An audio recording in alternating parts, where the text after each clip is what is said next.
Assalamualaikum warahmatullahi wabarakatuh. Kembali lagi bersama Matematika Asyik. Pada kesempatan ini kita akan membahas beberapa soal cerita mengenai bilangan dan pecahan. Oke, kita langsung aja ke soalnya. Soal nomor 1. Dalam sebuah lemari perpustakaan terdapat 200 buku, 30 hadis, 666 Al-Quran, 45 bahasa Arab, 14 buku sirah nabawiyah, dan sisanya buku fikih. Presentasi buku fikih di lemari tersebut adalah di perpustakaan ada seluruhnya ada 200 buku, terdiri dari 30 hadis, 66 Al-Quran, 45 bahasa Arab, dan 14 buku sirah nabawiyah.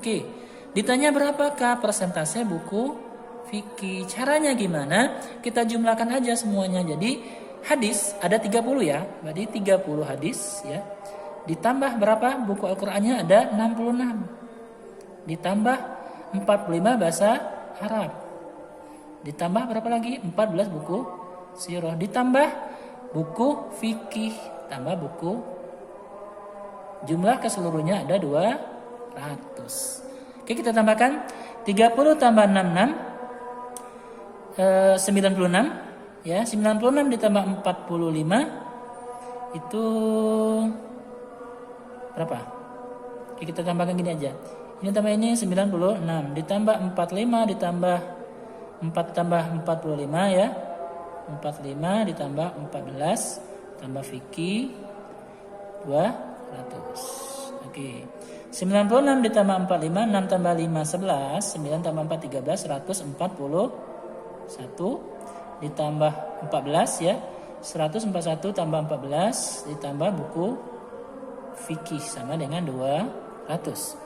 141 ditambah 14 itu sama dengan 155 ya. 155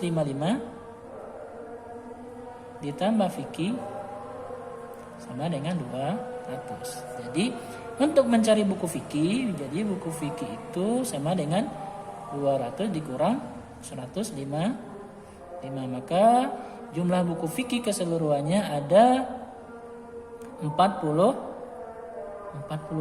Itu jumlah buku fikihnya. Yang ditanya berapakah persentase buku fikih di sana? Untuk mencari persentase, rumusnya adalah jumlah buku fikih ya dibagi 200 dikali 100%. Jadi 45 per 200 dikali 100% ya. Ini bisa dicoret ya. Ini 2 dicoret, ini 2 dicoret. Berarti sisa 1 ya. 45 kali 1 1 dibagi 2 22,5%. Itulah presentasi buku fikih yang ada di lemari tersebut. Itu untuk soal nomor 1. Ini jawabannya ya. Nomor 2. Pada agenda Idul Adha 1442 tahun, Yayasan Nurul ini memiliki 1188 kg daging yang akan dibagikan kepada warga sekitar. Jika setiap kantong berisi 2,2 kg ya, maka banyak kantong yang diperlukan panitia berapa jumlahnya? Nah, ini jumlah dagingnya 1188 ya. Setiap kantong itu berisi 2,2 kilo. Caranya gimana? Tinggal bagi aja. Bagi nilai ini, bagi nilai 1188 dibagi 2,2 kilo. Ya kita bagi aja. 1188 dibagi 2,2. Ya. Sama dengan, karena ini 2 koma, maka supaya 2 komanya hilang, sama-sama dikali 100 ya. Sama-sama dikali 10 ya, karena ini satu angka belakang koma. 22 kali 10 itu 22. 1188 dikali 10 tambah 0 aja di sini 1. Jadi di sini ada 22 ya, enggak koma lagi. Langsung aja kita carikan 22 dikali berapa, hasilnya mendekati 118 ya. Berarti 22 kali 5 ya, coba kali 5 0 ya dah. 1 5 kali 2 10 ya 110 ya. Mendekati. Berarti ini kali 5 110. Turun 8 ya. Turun lagi 8 ya. 22 kali berapa hasilnya? 88 kali 4 88 turun 0 ya. 2 dikali 0 maka 0 habis ya. Maka 540 kantong. Jadi jumlah kantong diperlukan ada 540. Ya, mudah ya untuk nomor 2. Nomor 3, suatu elevator bergerak dari lantai 3 menuju lantai 6. Kemudian ke lantai 4, dari lantai 4 elevator bergerak menuju lantai 2, kemudian berhenti di lantai 5. Jika jarak antar lantai itu ya 4,5 meter, berapakah elevator bergerak sejauh berapa meter ya? Elevator bergerak. Oke. Kita cek dari pertama. Dari lantai 3 ke lantai 6. Ini lantai 3 ke lantai 6. Berapa selisihnya? Ada 3. Oke ya. Lantai 3 ke lantai 6 selisihnya ada 3. Kemudian dari lantai 6 ke lantai 4 turun ke lantai. Berapa selisihnya dari 6 ke 4? Ada 2.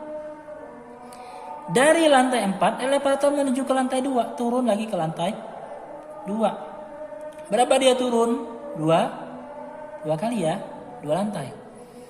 Kemudian udah di lantai 2 menuju lagi di lantai 5 ya, ke lantai 5 lagi. Berapa kali naiknya tuh? Ada 3. Nah, sudah habis. Kita jumlahkan seluruh perjalanan elevator dari lantai 3 ke lantai 5 tadi. 3 ditambah 2 ditambah 2 ditambah 3, maka yang kita jumlahkan itu adalah selisihnya yang ini, yang atas ini. Jadi 3 ditambah 2 ditambah 2 ditambah 3 sama dengan berapa?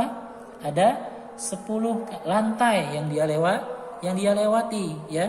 Setiap lantai itu jaraknya 4,5 meter, artinya 4,5 dikali dengan 10, hasilnya 45 meter ya. Jadi sejauh 45 meter. Oke, lanjut soal 4. Salat tahajud adalah salat sunnah yang dapat dikerjakan setelah isya sampai waktu subuh. Namun waktu yang paling utama bagi umat Islam untuk melaksanakan salat tahajud adalah di sepertiga malam terakhir ya. Jika waktu malam itu terhitung dari pukul 19.30 sampai 4.30, sebaiknya zaki tahajud dalam rentang waktu. Oke ya. Untuk menyelesaikan soal ini, kita cari rentang waktu antara jam 19.30 dengan 4.30. Berapa jam rentang waktunya? Kita hitung aja. 19.30 sampai 14.30 ini kurang lebih 1, 2, 3, 4, 9 jam ya. Kurang lebih 9 jam. 9 jam rentang waktunya. Berarti jika ditanya adalah sepertiga malam terakhir ya, sepertiga malam terakhir, maka rentang waktunya jam berapa aja? Kita cari 1/3 dari 9 jam ya, artinya itu adalah 3 jam. Jadi rentang waktunya 3 jam 3 jam malam terakhir. 3 jam malam terakhir dari jam berapa sampai jam berapa? Itu kalau terakhirnya adalah jam 4.30, maka rentang jamnya itu adalah rentang waktu zaki sholat tahajud itu adalah dari jam 2.30 sampai 4.30 ya.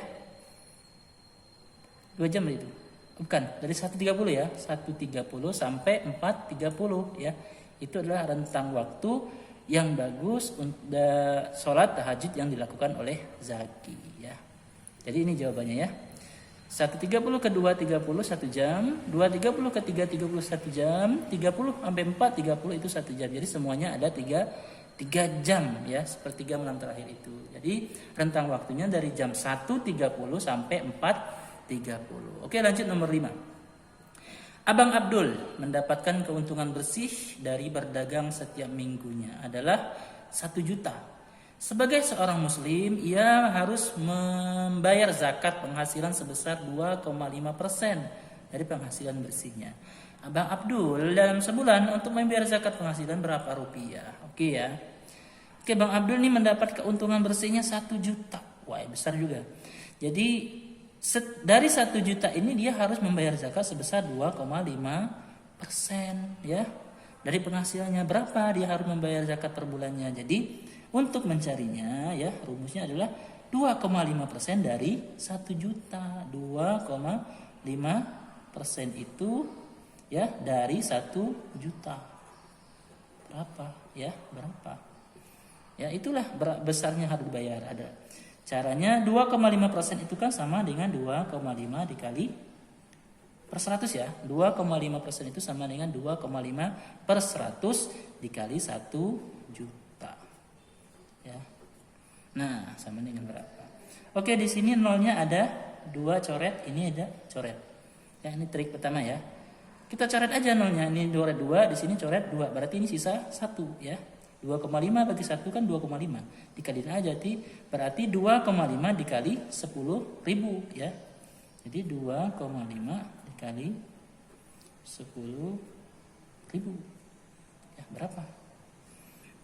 Jawabannya adalah 25. 2,5 ini 2,5 supaya ini menjadi 2 komanya hilang di sini, coret aja 0 di ujung ya. Atau kita kalikan aja. Nanti kita coret nolnya 1. Berarti 2,500 ya. Jadi hasilnya adalah 25.000 rupiah. Ya, caranya tadi 2,5 dikali 10.000 adalah 25.000 rupiah. Berarti besar zakat yang harus dikeluarkan oleh Abang Abdul sebesar 25.000 rupiah. Oke, itulah pembahasan mengenai soal cerita yang berhubungan dengan pecahan dan bilangan. Sekian, terima kasih. Assalamualaikum warahmatullahi wabarakatuh.